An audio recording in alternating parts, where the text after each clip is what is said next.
呢條片咧就會講講 DSE 2014年嘅 Section B 第13條啊，咁就係關於 trickle 啦，同埋呢一個嘅 integrations 嘅題目。咁啊，題目嘅 Part A 咧就叫我哋去證明一減 cosine 4θ減二 cosine 2θ乘以 sin 2次2 θ咧，就等於16 cosine 2次 θ乘以 sin 4次 θ嘅。咁我哋會見到左手邊係一啲 double angle 啦，而右手邊咧就係一啲 square 啊4次嘅部分啦。咁即係代表住咧呢條題目如果由左手邊做到右手邊嘅時候咧，咁啊 require 我哋咧咁就將一啲 double angle 變翻做一啲二次嘅 pattern 啦。咁所以咧做呢條題目之前咧，咁我哋先做一做翻先啦。咁啊 sin 2θ啦，咁我哋可以將佢變翻做一個2 sin θ啦。咁啊 cosine θ。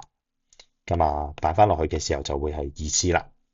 咁啊，然之後咧，我哋就會有 cosine 2θ咧，咁我哋就可以將佢寫翻做一減二 sin 二次 θ 啦。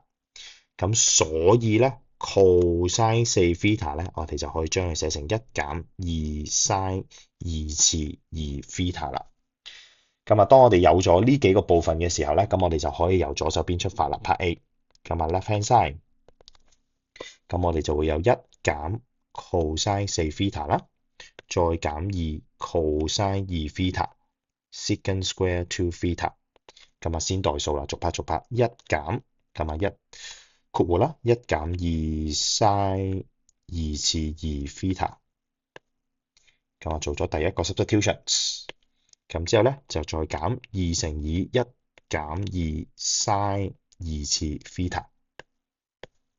咁啊，第二個 substitutions 之後咧，我哋有第三個 substitution 就會係二 sin 二次 θ 二 sin θ cosine θ，之後咧就再二次，咁啊第三個嘅 substitutions。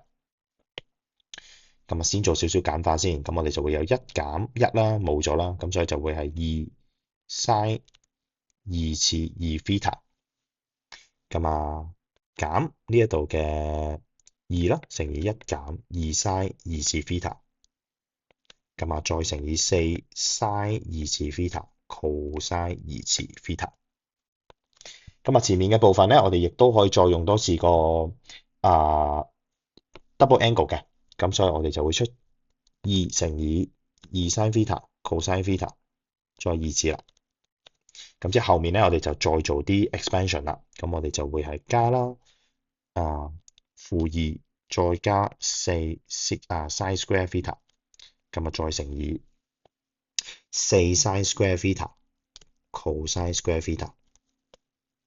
咁前面我哋就會有二如四啦，四如八啦，咁所以就會係八 sin square θ cosine square θ。